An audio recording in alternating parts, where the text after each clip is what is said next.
മൂന്നാം മോദി സർക്കാരിന്റെ മൂന്നാം ബജറ്റ് നാളെ. കേരളം, തമിഴ്നാട് ഉൾപ്പെടെയുള്ള സംസ്ഥാനങ്ങളിൽ നിയമസഭാ തെരഞ്ഞെടുപ്പ് അടുത്തിരിക്കെ ജനപ്രിയ പ്രഖ്യാപനങ്ങൾ ഉണ്ടാകുമെന്നാണ് പ്രതീക്ഷ.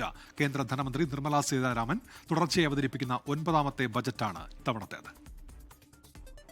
2026-27 കേന്ദ്ര ബജറ്റ് ധനമന്ത്രി നിർമ്മലാ സീതാരാമൻ നാളെ പാർലമെന്റിൽ അവതരിപ്പിക്കും. രാവിലെ 11 മണിക്കാണ് ബജറ്റ് അവതരണം.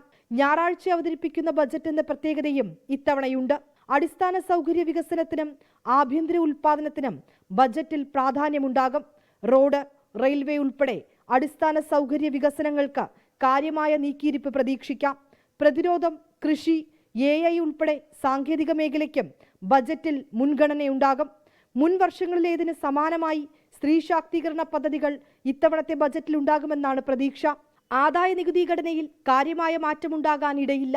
നിയമസഭാ തെരഞ്ഞെടുപ്പ് നടക്കാനിരിക്കുന്ന കേരളം ഉൾപ്പെടെയുള്ള സംസ്ഥാനങ്ങൾക്ക് ജനപ്രിയ പ്രഖ്യാപനങ്ങൾ കൂടി ഉണ്ടാകുമോ എന്നാണ് ആകാംക്ഷ. വിഴിഞ്ഞം പദ്ധതിയുടെ അനുബന്ധ വികസനങ്ങളായ റെയിൽ കണക്ടിവിറ്റി, വ്യവസായ ഇടനാഴി ഉൾപ്പെടെ കേന്ദ്ര ബജറ്റിൽ പരിഗണനയ്ക്കായി 29 ആവശ്യങ്ങളുടെ നീണ്ട പട്ടിക സംസ്ഥാന സർക്കാർ കേന്ദ്രമന്ത്രിക്ക് കൈമാറിയിട്ടുണ്ട്. 24 ഡൽഹി. ലോകത്തെവിടെയായാലും ഏത് സമയത്തും 24 വാർത്തകളും ഓഗ്മെന്റഡ് റിയാലിറ്റി പാക്കേജുകളും എക്സ്പ്ലെയിനറുകളും വിശദമായി കാണാൻ ഞങ്ങളുടെ യൂട്യൂബ് ചാനൽ നിങ്ങൾക്ക് സബ്സ്ക്രൈബ് ചെയ്യാം.